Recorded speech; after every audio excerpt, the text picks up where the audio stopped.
今週の週刊八丁縄手は跨線橋の工作に着手します。現地の考察とモックアップ制作を14分程度にまとめました。よろしければ最後までお楽しみください。皆様こんにちは。ジオラマ制作担当のアトリエ森地です。毎週お届けしています週刊八丁縄手。今週までベース工作、線路の工作、架線柱の工作、そして駅舎の工作と進んでまいりました。今週からは跨線橋の工作をご案内していきたいと思います。八丁縄手駅の跨線橋です。個人的には毎日のように仕事帰りに電車を見るために立ち寄った場所でもあります。一般的に跨線橋は階段を上がると線路をまたぐ通路になりますが、この八丁縄手駅はその通路の部分が JR 線のホームになっているとても珍しい構造をしています。こちらは横浜方面ホームの階段になります。一直線に伸びる階段になっています。上り品川方面ホームの階段は横浜型と異なり折れ曲がるタイプの階段になっています。模型化にあたりましてはこの複雑な形状をどのように再現するかが鍵になりそうです。ただ個人的には建物工作不慣れなこともあります。なのでアレンジして再現していきたいと思います。雰囲気が再現できればいいかなと思っていますが、だいぶ苦戦しそうなので何週間かにわたってお届けしていきたいと思います。もしよろしければお付き合いください。階段パーツはサカツギャラリーさんの製品を使うことにしました。初めて購入してみました。内容はこのようになっています。使用する分の階段をカットしていきます。跨線橋はそれほど幅がないタイプのものですので、この1枚で2段分ぐらいできそうです。一つ一つ丁寧にカットしていきたいと思います。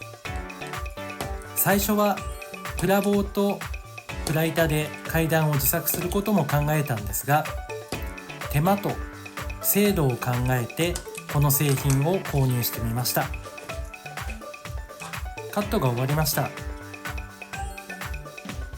トミックスの共助駅舎と比べてみます。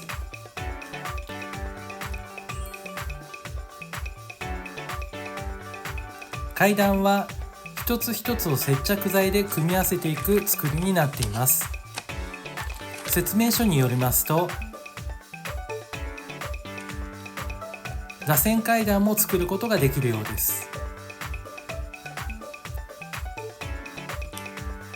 バリの部分を調整していきます。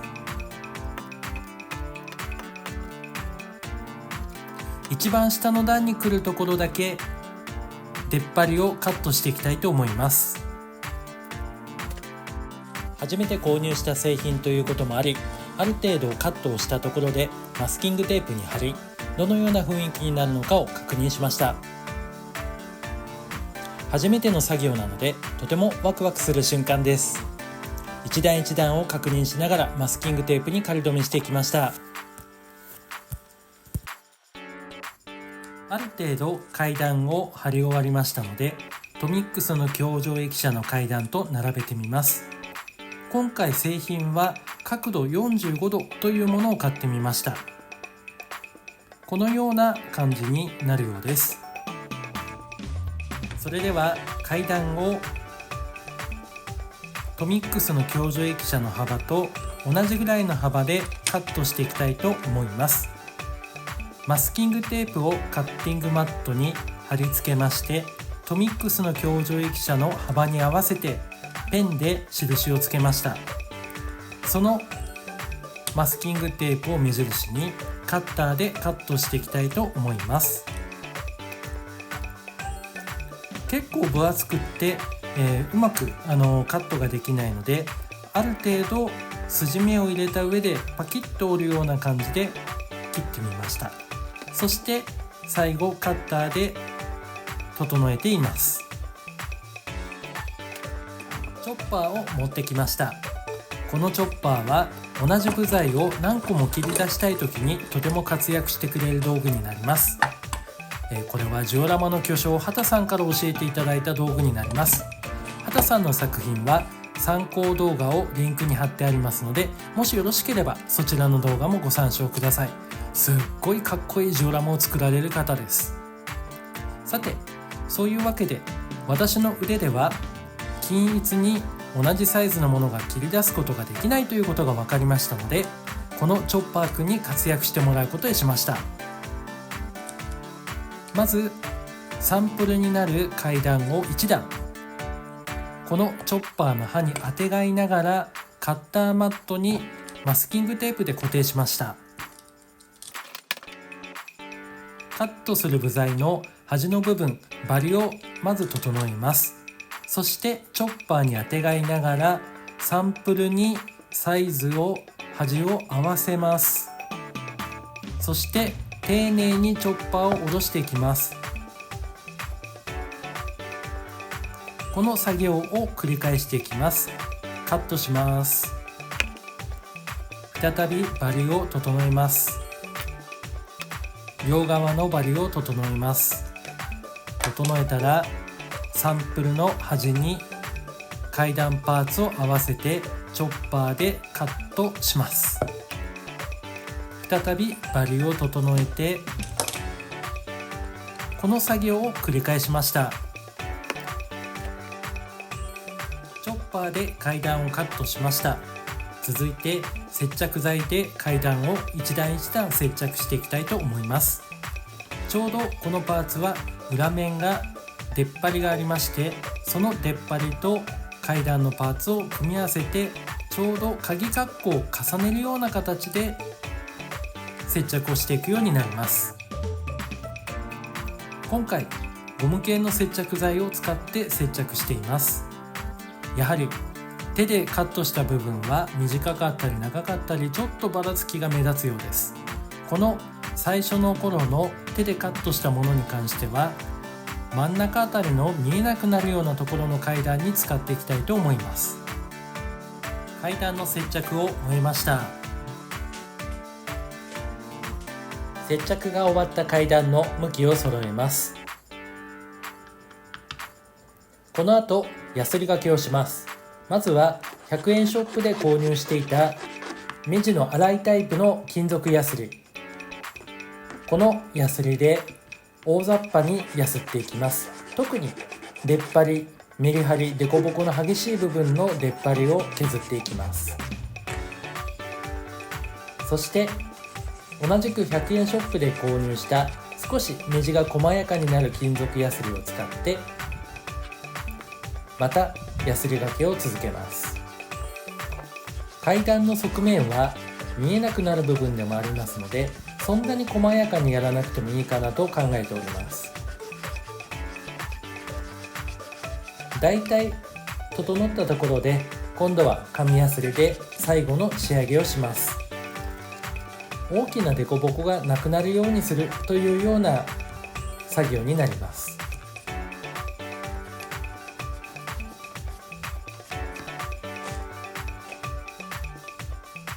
ヤスリがけの終わった階段をプライターの上に乗せます。そして階段の幅に合わせて床材を作っていきます。慎重にプライターを切り出します。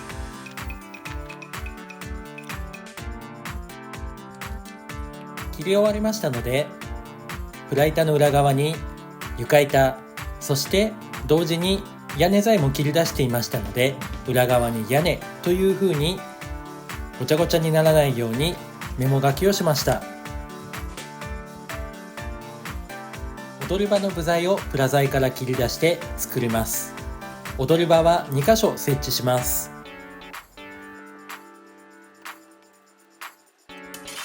切り終わりました。踊り場に実際にあてがって長さを確認します。問題がなさそうですので接着をします。接着はゴム系の接着剤を使用します。階段部分に塗布します。この時大量に出ないように気をつけました。階段の天面は全体を覆うように接着しています。慎重に下段に来るもの、中段に来るものの確認をします。そして凸凹の誤差が一番大きいものを真ん中の段に持ってきました。これは上からも下からも見えないという考えから真ん中に持ってきたものです。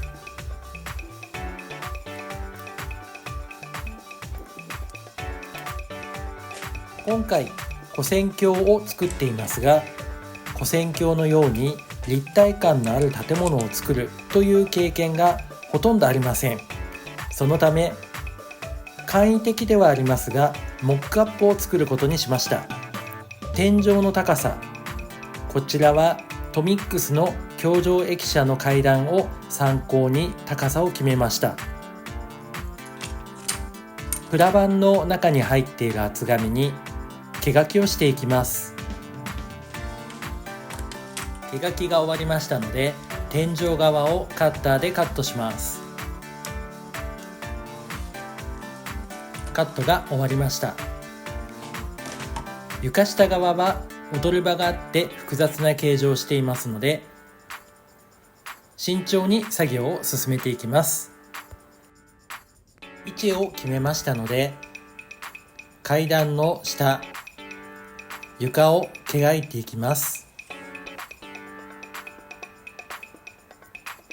2段目を毛書きます。慎重に階段を合わせながら最後の3段目を毛書きます。再び階段をあてがって毛書きがずれていないか、そして踊り場を記入していきます。記入が終わりましたので、カッターでカットしていきます。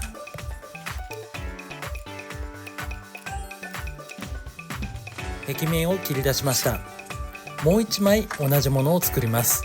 反対側の壁にするためです。厚紙にあてがってあげて、もう一枚部材を切り出しました。2枚の部材を切り終わりましたので、階段をあてがってみます。階段は両側あてがいました。そしてマスキングテープを用意して階段を切り出した部材に仮止めします。マスキングテープを貼り終えました。こちらのモックアップは下り線横浜方面ホームの階段になります。このように仕上がりました。モックアップが完成しましたので、ジオラマに配置して雰囲気を確認しました。高架橋は自作予定ですが、トミックス製品を仮配置して確認しています。階段高さは問題がなさそうです。このスペースは通路の部分として空間が開きます。階段の天井の高さは駅舎のホームの通路の高さと同じぐらいに揃える予定ですので、モックアップの屋根は少し高さがありすぎるので調整が必要なようです。今回もここまでご覧いただきありがとうございます。次回はこの工作の続きをお届けいたします。よろしければ次回もご賞覧ください。